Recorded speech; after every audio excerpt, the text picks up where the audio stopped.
Also, can I say one thing about MPP? Um, for a long time, I took a wait and see attitude about MPP. I thought that maybe it could go along with a grassroots rebellion and it could just be like one thing, doing their electoral thing that could complement a more grassroots rebellion.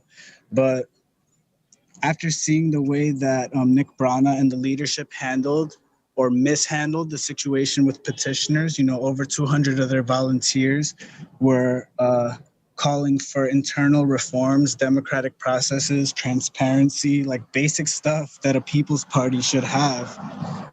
Instead, it seems like the whole thing is controlled by an unelected leadership. And the way Yeah. that Nick Brana and Annalise Garcia handled it just made me lose respect for them and think they're very dishonest. I don't trust them. I think MPP is doomed. Like before, I thought it had a little bit of potential, but honestly, nah, I think it's just sucking up energy from our movement. People like Jimmy Dore, people like Christian Smalls, Justin Jackson, I think they're good people, but I really hope they can either somehow like make a huge move where they can either replace Nick Brana or do something to fix the People's Party. Otherwise, it's doomed. I really think it's probably like too late, honestly, because Jimmy Dore doesn't really seem involved in the process at all. He's just like allowing himself to be a figurehead. And that's going back to Fuzz's point about like how the Panthers had like this celebrity politics where they kind of always tried to have like a visible figurehead.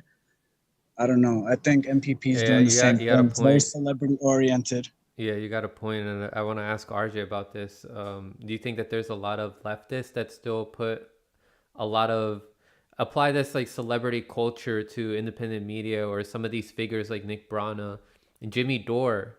I gave some criticisms here on this channel, some constructive criticism about Jimmy Dore before he even came on this channel. I was talking about yeah, I mean, he needs to look more into what's going on with MPP and these petitioners, how this is going to be doomed to fail because they're not turning the world upside down like they need to. They're considering everything that's going on right now with the pandemic. Like they should be leading with all these protests that are happening across the country. They should be trying to generate a general strike from a general strike to happen. But it seems like they're just like waiting around until 2024 happens, and I'm afraid people are going to waste their time until 2024 only for them to realize, oh man, we wasted all our time just waiting around for thinking that that a third party like MPP was going to save us. That was a mistake that I made in going into 2016. I mean, going into 2020, like from 2016 to 2020, I was like, hey, yeah, I know Bernie's going to run again. And he's going to have more, he has more momentum this time. Like there's more people that are going to be backing him. We're going to overwhelm the system. All these people are going to vote for him. And then we know what happened. Bernie turned into a cuck. So do you see this as like a problem for a lot of people on the left? Like, is this specifically just a white leftist problem, or do you think that a lot of minorities also go suffer from this celebrity worshiping of people? Yeah, I mean, celebrity worship is kind of a problem. Really, in the black community, the first politician we, well, the first politicians we had celebrity love was Kennedy. Then it was Clinton, Bill Clinton. He was a lot of, and Obama said he was the first black president. That's hilarious. Then it was Obama. So I mean, in the black community in general, those are the ones we kind of deify because, well, those are the ones we kind of idolize. There we go. That's a better word for that. And I guess in terms of like what was said mentioned about MPP, I think in general we have to really have conversations about all these left political organizations, really the big ones in terms of like national DSA. We should have a conversation about MPP national because a lot of times they're really created to really funnel people in there, and then when the people on the ground who are the organizers for the city DSA or state or city MPP or whatever, they do great work. They're doing all the work organizing people, political education, and advocating for policies, doing protests. But when it's time to have a national party back you to really put all those things into law in your own states and cities, a lot of times they're stopgates. They're not actually bringing about that type of change. And I believe even if you're in those organizations, it's really your duty to call them out on that. So I love seeing those organizers and activists who are honest and inside those organizations call them out, because that's the only way they're going to listen to you. Like if they're just going to say, "Hey, handle this internally," attend our meetings, yeah, okay. I mean, you're falling into their hands.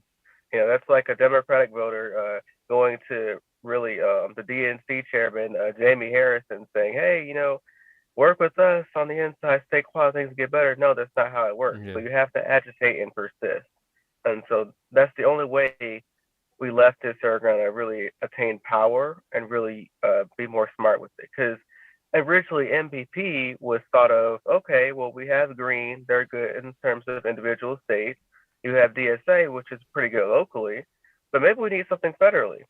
But the problem is that I feel like MPP wanted to start things off top heavy, and then, hey, organizers, you do what we say, which is pretty messed up. It's the complete opposite in terms of how you build a movement. Like DSA is very good in terms of city. Like I've attended Detroit DSA meetings. I mean, they're trying right now to elect a guy for the police commission. He'll be the first citizen non-cop to be elected. So I think that's pretty good to have people that are citizens on the police board so that they can review things for police conduct, because police and cops are just going to cover for each other. So that's one good instance to which local DSA can do. In terms of the Green Party statewide, I mean, they've done some good work depending on your state to bring about leftist change as well. But I'm not really sure what MPP brings to the table besides funneling people in there. And one thing I've heard that really pissed a lot of people off is that all those organizations like DSA and as well as the Green Party, they're honest that they're leftist. But the problem with MPP is that they put out a statement that they got ratioed for on Twitter saying, "Oh, well, we're not leftist, we're going to have conservatives, whatever in here." And it's like, okay, so how does that make you different than anyone else? And how is that going to bring about leftist change? So it seems like to me, they're just willing to have anybody inside their party, which is heavily problematic because you're supposed to all have a common goal in an organization to bring about a change. And I think that leads into my episode I did with EQ about having a litmus test for an organization. I mean, the capitalists have a litmus test. You're for socialism, you're kicked out. You have to be a capitalist. I think for leftists, we should have that same litmus test of who the fuck we let in, because we can't let someone co-opt us from the inside and destroy what we're trying to do. So I know I went on a long tangent, but that's no, all what you said is important. Yeah, we do need a litmus test. You brought up excellent points about like what exactly is MPP bringing to the table? Like, are they really good at the federal level? Fuzz and Skeptical, what do you guys think about like the downfalls in the left of too much idealization, not enough? People get carried away with this, right? They don't do enough of litmus tests on people. Something that I can remember recently is a lot of leftists were celebrating Ed Markey just because he teamed up with AOC and the Green and his support for the Green New Deal, as if that's enough. Not looking at his background and how he's a corporatist and the author of the '96 Telecom Act. There's too much hope that people put on other people to solve the problems for them. They're not putting that energy onto themselves to take action. Just real quick, can I comment on something RJ said that I found interesting about? He was saying how MPP claims like they're not leftist, or like they're trying to play this kind of game where they're avoiding the leftist label. I think it's partially based on a very simplistic misunderstanding of Fred Hampton's history too, because I've seen that Jimmy Dore tries to invoke Fred Hampton to push the idea of working with racists. And it's really a half-truth that the Rainbow Coalition worked with racists. I've made videos like detailing that. I don't want to get into it too much right now, but a lot of those white people were involved in SDS previous to the Rainbow Coalition. So it's very unlikely they would have been open bigots. Yes, some of them wore Confederate flags, but they also saw it as a sign of rebellion against the government. And nonetheless, they wanted to work with Black people, whereas the KKK existed in Chicago, and it's not like Fred Hampton worked with them, quite the opposite. I really wish Jimmy Dore would learn more about the Black Panther Party. I love that dude. I got a soft spot in my heart for him, but I hate to see him twisting the history, and I've had to criticize him quite a few times over it.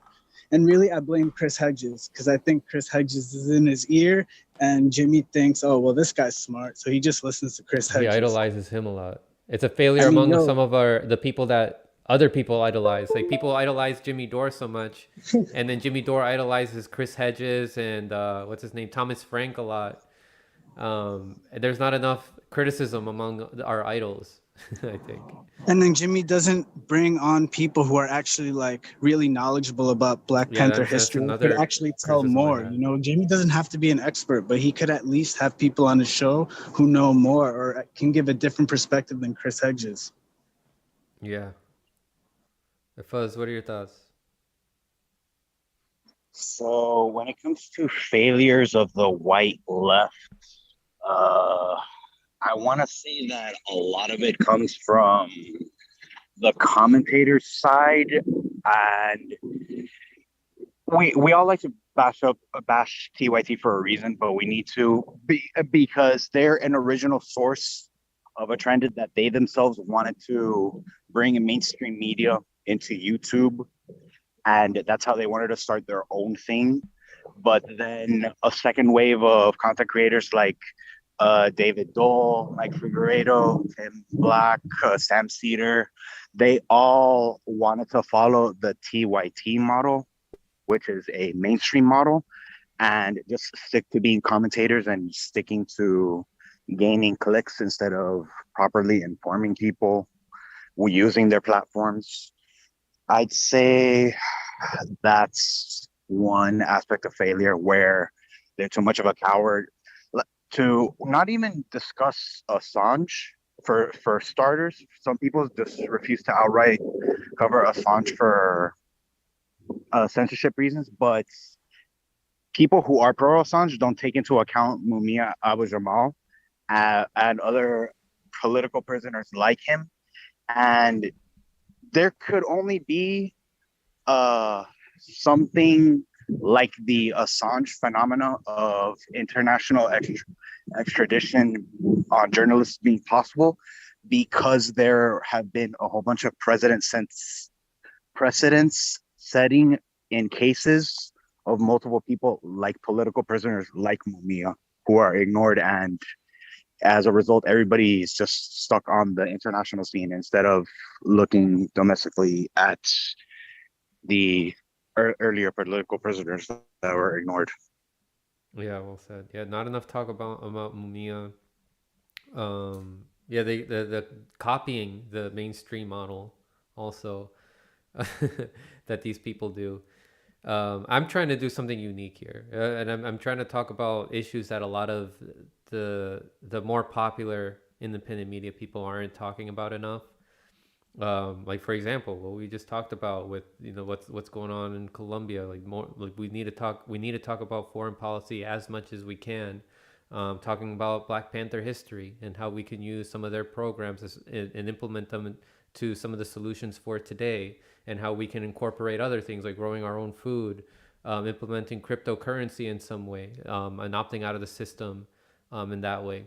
I don't hear that discussed enough among the popular leftist independent media. I don't know how much of that has to do with like elitism among them. Because if you think about the TYT crowd, the Brooklyn left crowd, which includes Sam Cedar and now what's her name, Emma Vigilant, who used to be a part of TYT, Michael Brooks, who used to be a part of it, and R.I.P. to him. And now we have people like Mike Figueredo, David Dole.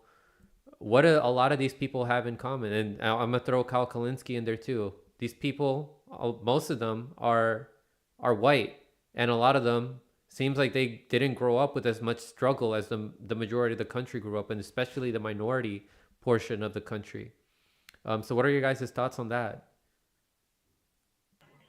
I think there's a certain kind of maybe psychological profile. I'm not a psychologist. I don't know. I'm speculating. But there's a certain kind of mindset or person that get into independent media. Not all of us are the same necessarily. We all have different motivations, but it can often attract like certain narcissistic people who love the sound of their own voice, and they're either middle class or upper class, probably highly educated. Doesn't necessarily mean they're smart, but they feel that they're very smart. They feel that they're in the position to talk about all this shit. And then once they start making a lot of money off it too, forget about it. They're never going to challenge the system, because that wasn't their goal in the beginning. And now they're basically grifters. I know the word grifter is thrown around so casually, but honestly, these people are professional complainers, and I hate that.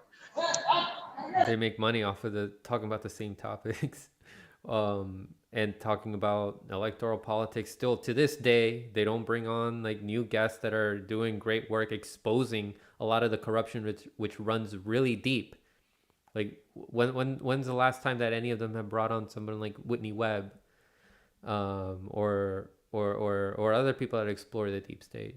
But yeah, RJ, what are your thoughts on that? My thoughts in general, like people like Kyle Kulinski, Crystal Ball, as well, is that, I'm not surprised, and we shouldn't be surprised. They're reformists.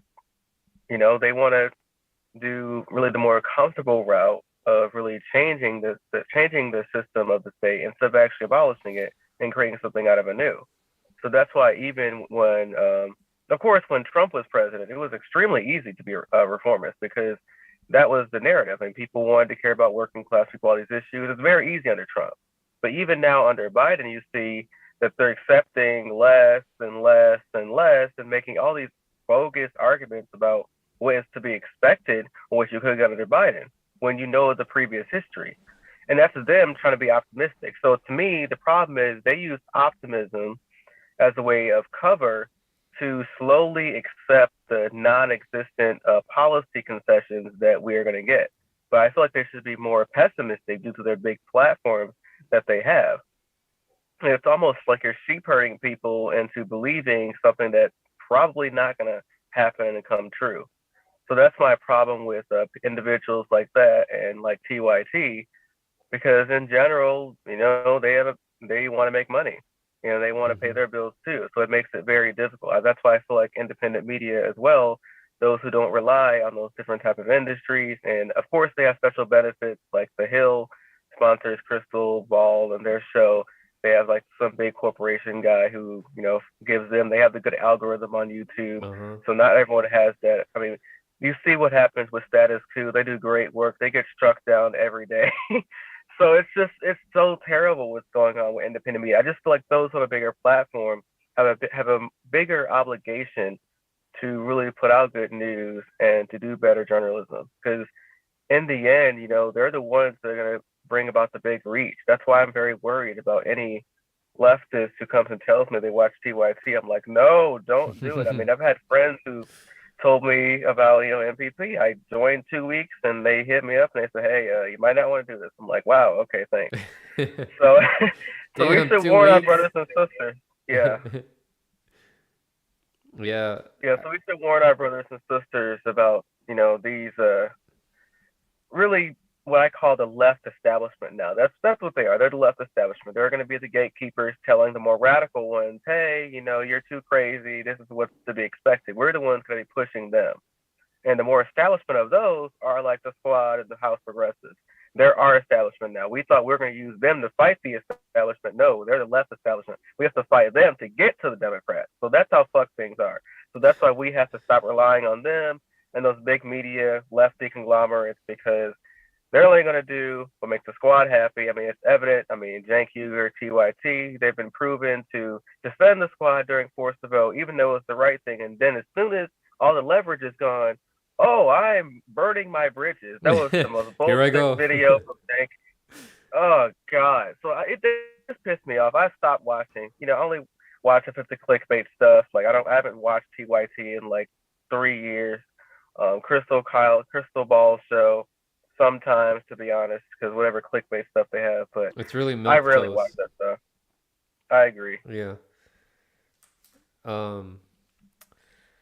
So like they're going to attract a certain kind of people, I think, that are going to be reformists. the audience members that watch these channels. And I think some of them get stuck and they think that this is the best that we have.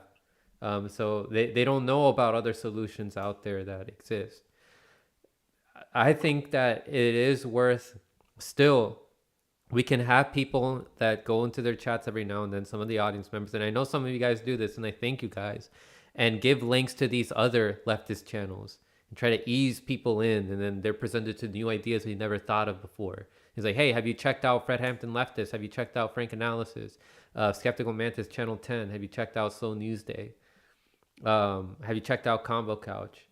So yeah, Skeptical and Fuzz, how worth it do you think it is to unite with these audience members? Like, is it too hopeless, or do you think that there's still some hope in trying to get these audience members to get more radicalized and see that maybe reformism isn't the best way forward? Well, I think the audience members mostly have a lot of potential. Most of them. Yeah. Some people are just into politics just because it's like a hobby or something, and they don't actually really care that much about seeing things change. It's more like watching a soap opera or something for some of these people. But I think a lot of the audience members have potential. The ones who really just piss me off are the grifters who are making a career complaining, doing clickbaity little stories, cheerleading Bernie and AOC. I hate all that crap. And they're really not interested in fighting at all. Yeah, they become obstacles. The Black Panther Party actually talked about endorsed spokesman of the system. That's the term they used. I made a video comparing AOC to how they describe the endorsed spokesman of the system. Basically, they're like leaders that have been approved by the ruling class, like basically controlled opposition. And that's what a lot of these media commentators are too. They're controlled opposition. Whether they know it or not, they're serving the system. Like Kyle and Crystal giving praise to the Biden administration, like, hey, they're not doing so bad. He's gonna pull. He might pull troops out of Afghanistan. Like, oh, he might do. He's saying all the right things. Just stop. Like, Unapologetic had a great video taking down Kyle and Crystal for that shit. Like, they feel like they have to be neutral about criticizing Biden. No, just fully expose that shit. Like, we don't have time to be fair to these corporatists, imperialists that are killing us. There's no freaking time for that. There's no freaking time for that. They deserve no compliment whatsoever. Even the progressive media commentators who are well-meaning, some of them are well-meaning, but like they're not all. Hold up. They're not all consciously like total grifters, like, but at the end of the day, damn, I kind of forgot my point. At the end of the day, like, what do we have to do with like the audience members? Oh, the audience members. Yeah, we should engage with them. I think some of these progressive commentators could be like a stepping stone to becoming more gateway, farther right? left. Yeah, hopefully. Just want to read this final super ray from Proletariat. Thank you very much. So we also got go to focus on the movement and press freedom issues, like press and solidarity with poverty, oppression, and working class struggles. The most effective use of the time is proposing solutions and spreading education. And that's why I admire Fred Hampton Leftists, because they actually do talk about solutions. They try to unite with people. They had all these other commentators on, like Unapologetic, Justin Jackson, Sevi Sabs. So yeah, you guys are doing great work over there, RJ. You have any final words before we close off the stream here? Just tune into Fred Hampton Leftist. We have our Twitter account at Fred Hampton Leftist. If you have any topic requests for us, please shoot us a DM in our FHL chat. Also, too, just for anyone who wants to come on my show, you can DM me at Comrade Curls. I love journalists, I love writers, because what I'll do on my show is that if there's a topic I want to have you on, bring your article. I'll basically shout out your Substack. That's what I did with my friend EQ. He calls himself the Practical Anarchist. He writes many different articles. His Substack is Earthquake Photos. He breaks down left movement building, anarchism. So yeah, it's pretty great. So that's stuff that we should all check out. Mm-hmm. And Fuzz and Skeptical, any final words? No, I'm just glad to have been able to come on. Thank you for inviting me, and I hope to have a talk with RJ in the future, or at least see him on the show again soon. Yeah, this was a cool talk. It was good talking with RJ. I'd like to talk with more of the Fred Hampton leftist people, especially digging deep to the Black Panther history. I think we could have a lot of great conversations. Oh yeah, a Can I lot just more to take a talk real about. quick minute to list off some of the names of relatively unknown political prisoners? It'll only take a minute. It's off the Okay. Jericho Movement website. I'm not going to read all of them because there's quite a few, but I'm going to read some of the main ones that I recognize, many of them who are former Panthers, Black nationalists, Indigenous nationalists, Third World revolutionaries, far leftist communists, etc. So, free Mumia Abu-Jamal, free Sundiata Acoli, free Jamil Al-Amin, also known as H. Rap Brown, one of the most well-known activists back in the days of SNCC in the 1960s. People don't know this man is not only still alive, he's been in prison since the early 2000s. Free Leonard Peltier, free David Gilbert,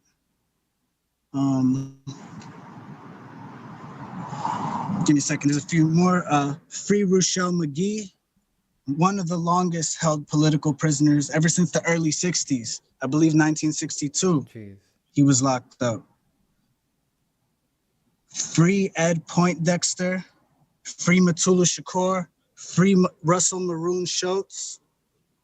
That's it. There's a few more on the Jericho Movement website. Please look into it, but those are the ones that I'm most familiar with. So, yo, free all my people. We need revolution. RJ, Free Fuzz, Palestine. and Free Palestine. Yeah. Down RJ, with U.S. imperialism. hell yeah. RJ, Fuzz, and Skeptical, I had a blast here. Thank you guys very much for the insight that you guys brought today. It was a real honor talking to you guys, and I look forward to talking to you guys more. To everybody honored else, to be invited. stay informed.